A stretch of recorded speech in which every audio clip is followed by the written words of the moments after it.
What light is best for judging your prints? Welcome to the Naked Photographer, where I'll be exposing myself. No, I won't.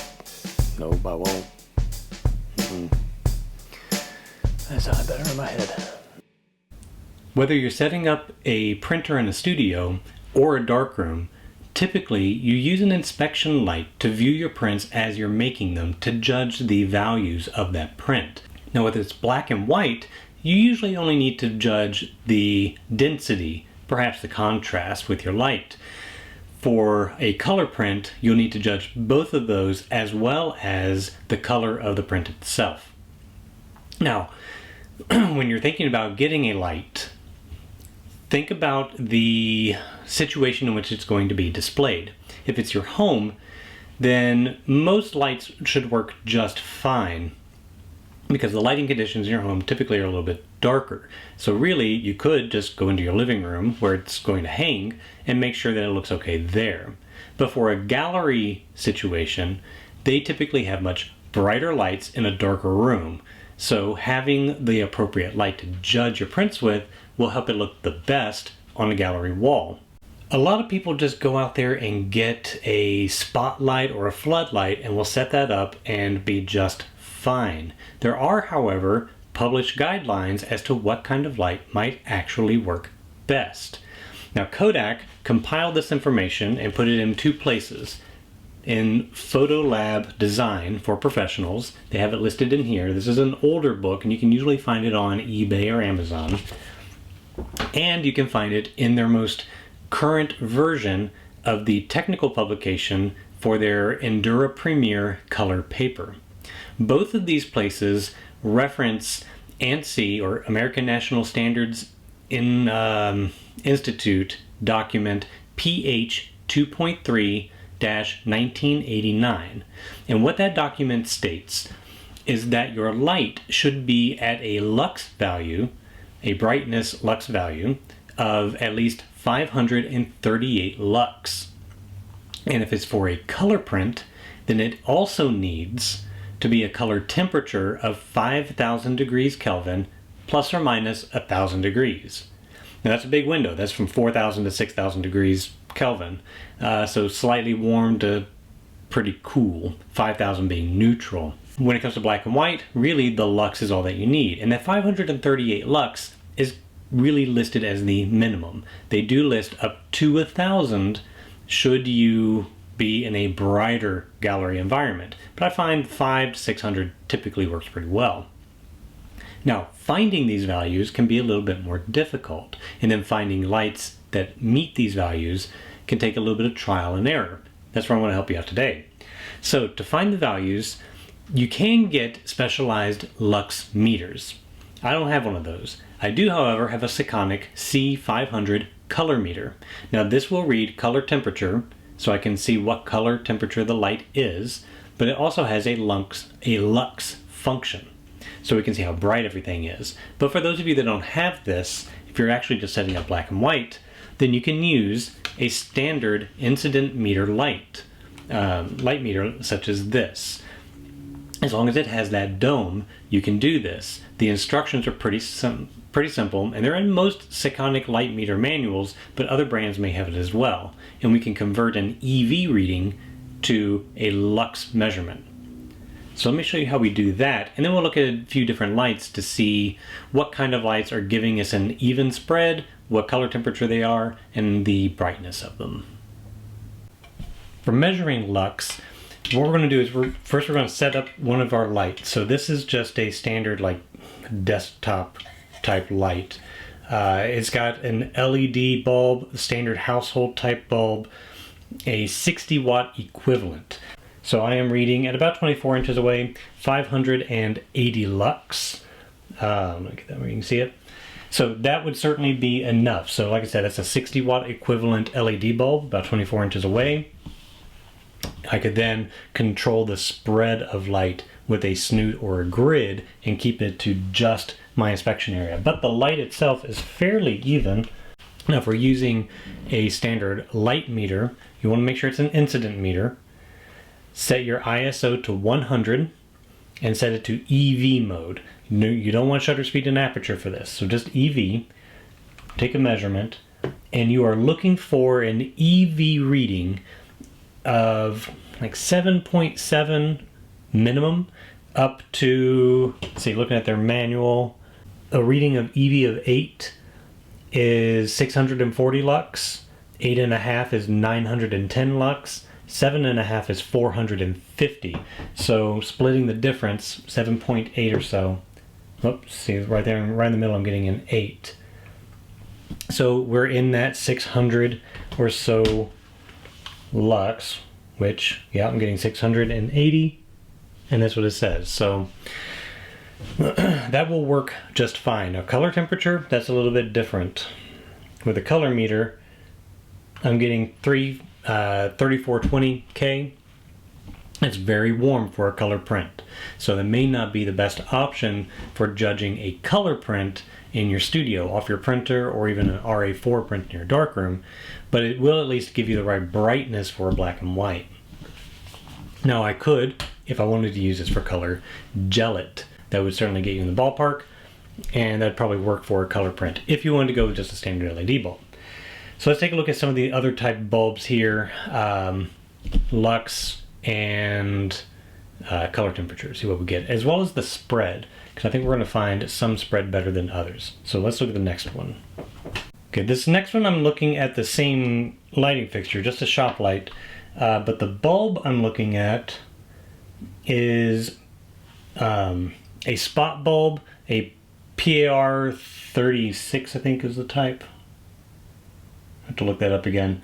It is a Solux type bulb, so you can see it's got like a bluish color to it that's supposed to make it a high CRI, that is a color rendering index, where it gives you the entire spectrum of light rather than the more red orange of a typical light bulb.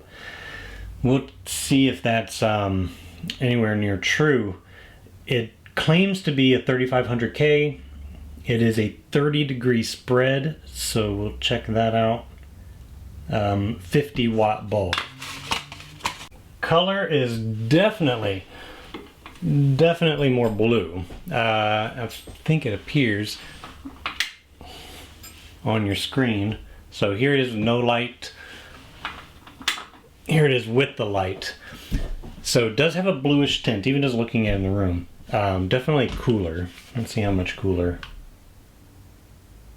It actually reads 3100, exactly the same as the others, but it does have more blue in it. That's weird that it's the exact same color temperature, but bluer in tone. All right. Now I can tell you, some professional color artists swear by this color. Solux is meant to be for looking at critical color or displaying like in galleries, and Solux claims to be in like the Guggenheim and Museum of Modern Art and all these other places because the color is more true to life, even when the bulb is a warmer color temperature.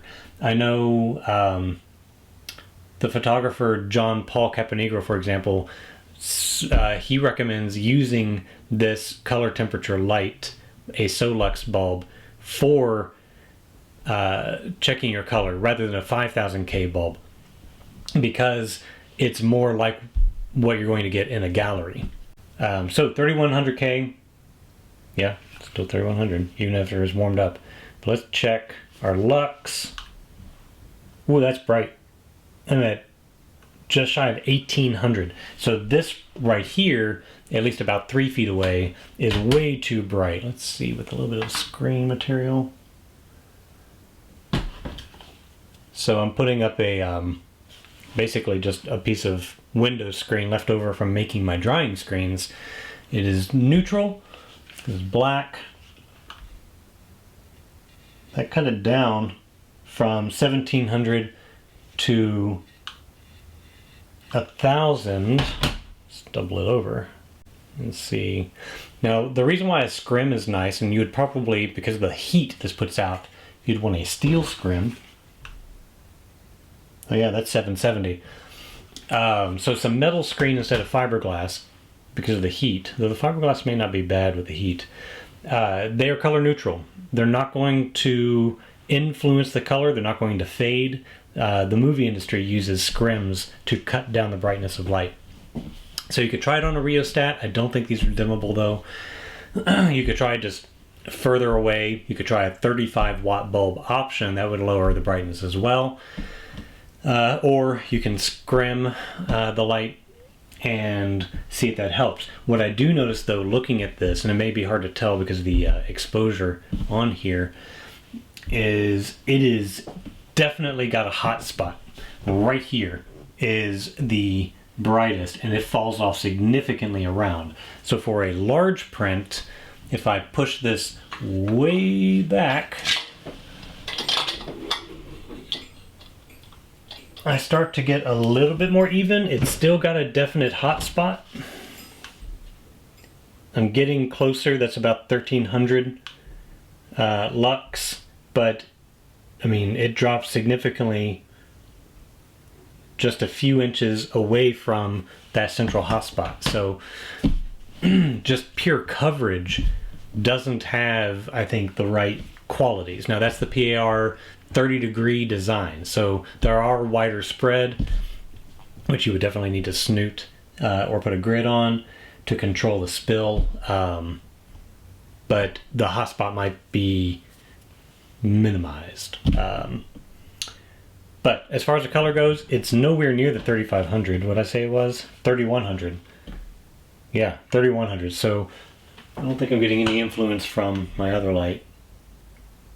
No, even on turning the room light off, it's still right at 3100. So as long as you're aware that it's going to be a little warmer, even though it appears bluer. Whatever, I don't make these. Okay, let's check the next one. This next one that I've got is just your standard track light type light. And the bulb in there is a 50 watt flood. So it's a 36 degree flood, which is, I believe, the widest you can get. And it's fairly bright. It's about 3 feet away. My color temperature is the warmest of all. It's 2900 K. So definitely warm. It's yellow compared to everything else, but it's just the standard, like, off the shelf hardware store type bulb. Now brightness, I am getting at about 3 feet. I am getting 950 lux. So it's on the brighter end. You could put a scrim over it. So with the scrim, which in this case is just a single layer of black window screen, I'm cutting it down to 620. So that does cut it significantly so that I'm not getting too bright. The spread though is enormous. Now you can cut that down with snoots. They make snoots for these things. They make scrims and they make grids. So all of those are options to cut down brightness, angle, and you can combine. You can put a snoot as well as a grid or a scrim on there. But the bulb itself, I think it's actually pretty good. It's very even. So a little on the warm side, definitely on the warm side. It's the warmest one I've got. But Solux does make bulbs for these. So let's take a look at a couple of the Solux options to see if we get an even better light, particularly for color. Here is the Solux 3500K 50 watt 36 degree spread. So basically the same bulb I just had before, but rated at 3500K. So I can tell you right now, it's a lot brighter. It's twice as bright. Even though it's still a 50 watt bulb, it is nearly twice as bright. It's reading right around 1600. So if I double scrim that, what do I get? That cuts it down to 700. So putting a couple of pieces of window screen material in there does cut that down significantly. Color temperature, let's see what we get. It says 3500. I'm getting 33. But this is the exact bulb that John Paul Capronegro recommends, is the 3500 50 watt, 36 degree spread. So 2 or 3 of these in my studio where I print color, I could put up there, have the track lighting up on the ceiling, and it worked fine. For the darkroom, I would definitely probably need to snoot it or grid it to control all this spill that's going everywhere in my room. But it's also very, very bright. I would need to scrim it at the very least just to knock it down because it's super bright. All right, let's look at the next one. And because of the performance of the last one, I actually got this bulb because I felt the last one still a little on the warm side. Beam spread was really wide and it was a little too bright. I thought, well, let's get a different bulb. Let's get the 4700K, which should definitely be cooler. That's only 300 degrees shy of the 5000K mark. It's a 24 degree spread, so it should be a little bit better controlled. And it's the 35 watt, so it should be a little bit dimmer without being too dim. And in case you didn't realize it, I actually have it on. And it's virtually impossible to tell. It's a very disappointing bulb. In fact, turning the room light off, I still can't see it. Let's see, turning it off. So there's no light at all. Let's see if I can do this without blocking the camera when I do it. Nope, I'm going to block everything. And there it is on. I can't even tell where here, I guess, looking at the shadow, I guess that's it. Let's see. Yeah, there. What kind of lux reading are we getting here? First off, color temperature. I don't know if I just got a bum bulb or what. I'm getting a color temperature of 3400. 34. So nowhere near the 4700K. And then, well, actually even here I'm only getting 3200. But quite frankly, that could be mostly my my video lights providing that color temperature. In fact, it's so weak, I just turned my ceiling lights back on and my color temperature dipped to 3150. So it's so dim, it's being overpowered by just the room light in here. And then my lux reading, 228, whereas the 50 watt bulb was at, what, 1800, 1500? Let's make sure I'm not getting influence here. Oh, I am, because when I turn the room light off, I get 180. So that's a significant drop. So maybe I just got a bum bulb from them.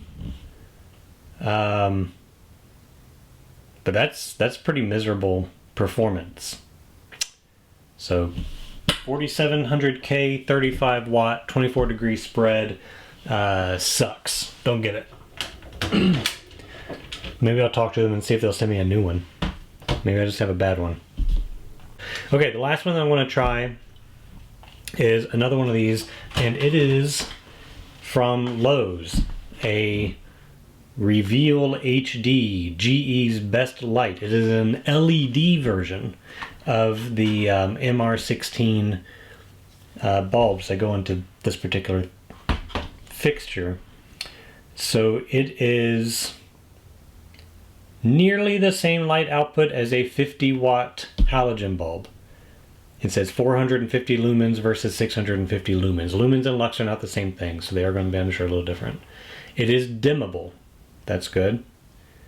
And does it tell us anything about light? Okay, it says it should be roughly around 3000K. So let's see how that works. Now this one I do have the snoot to try to cut that down. Let's take a look. Alright. Well, there's our light. It's actually a pretty good spread, and the snoot is trimming it down fairly well. Let's check our lux. Ooh, 2260. So that sucker's bright. They do have a 35 watt version. I may try that out because the 50 watt version is super bright. That is more than double the recommended top limit from Kodak. So I can either move the light further back, which would then open up the spread quite a bit. I can scrim it. Let's see what that does with the double scrim here. Even that cuts it down right at 980.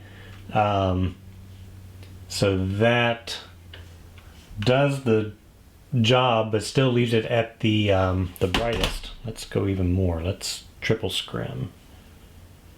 It's a small light, it's not going to hurt anything. So 3 layers of screen.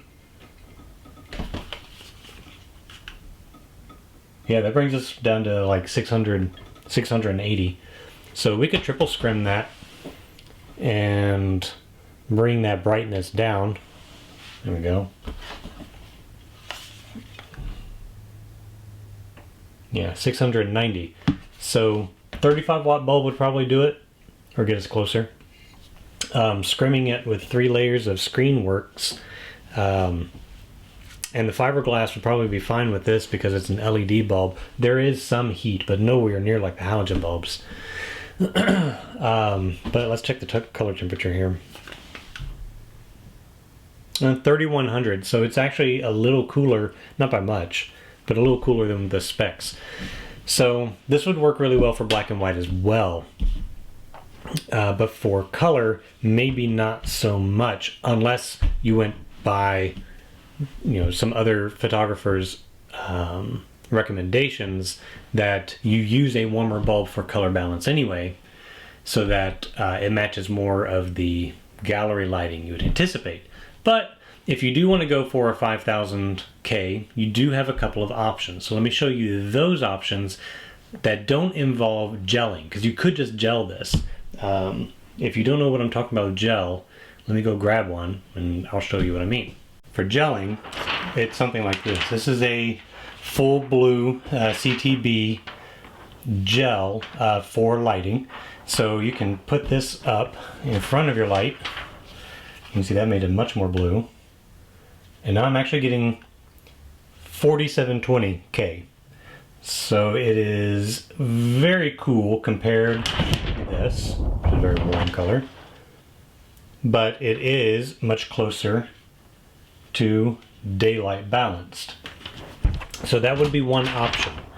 These do fade, but they are cheap. You can get a 20 by 24 inch sheet of this for like $6 from B&H or anywhere else.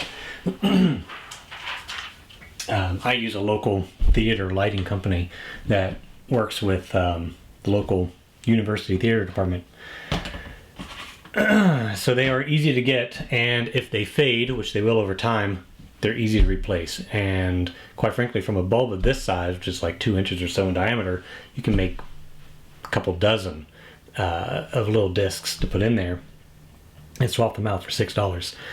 The other options for color would be something like this graphic light. Now this is a very expensive device. Turn that off out of the way. This is a fluorescent bulb. I got this used on eBay for very little because they claimed it didn't work, but really it was just the bulb is dead. I don't think it works because I need a new bulb, but let's check it out. Oh, no, it does work. Okay, so, oh, maybe. Just thinking about it. Okay, well, it worked for a moment. Looks like my bulbs do need to be replaced.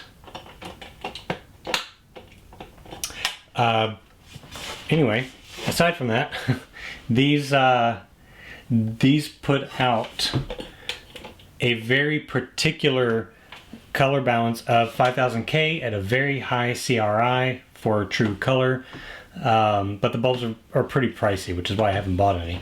But they do give very precise control. This is used in the professional printing industry.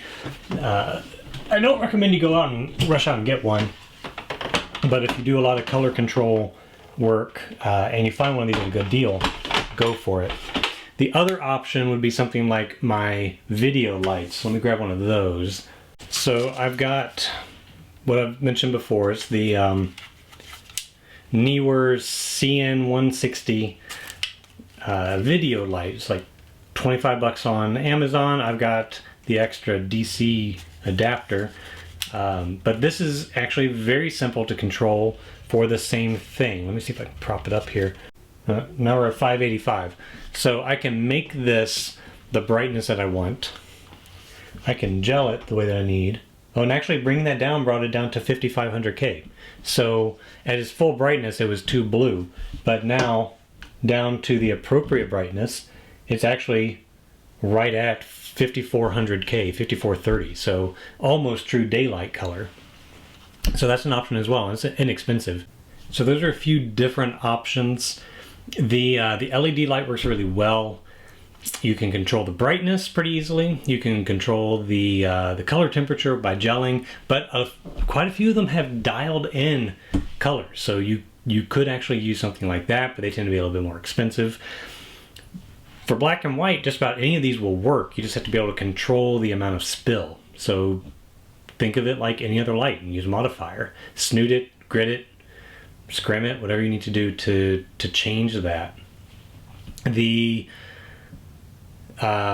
screw-in type spotlight provided the worst even coverage. It was pretty hot in the center that didn't spread out very well. The floodlights did very well.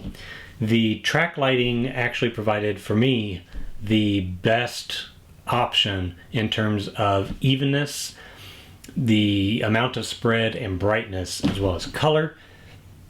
But you'd have to be able to put a track light into your darkroom and find a way to switch it either with a pull cord, so you're not touching any actual kind of electrical switch, or get maybe a switch under your sink that you can bump with your knee or a foot pedal, something like that.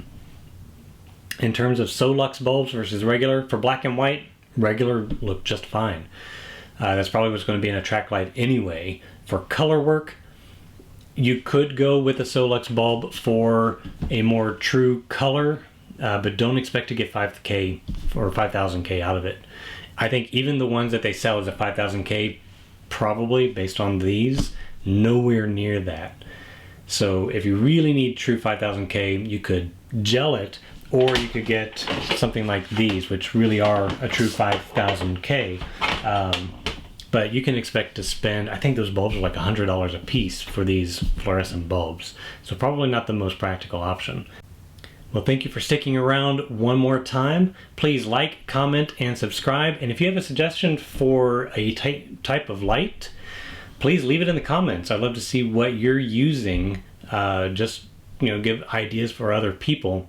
And if you have suggestions for other content that you would like to see, let me know. I'm always happy to entertain other ideas. As I said before, I've got a pretty good list of what I want to do, but if there's something that you feel is important and hasn't been covered before, let me know. We'll see if we can cover that. Thanks again for watching.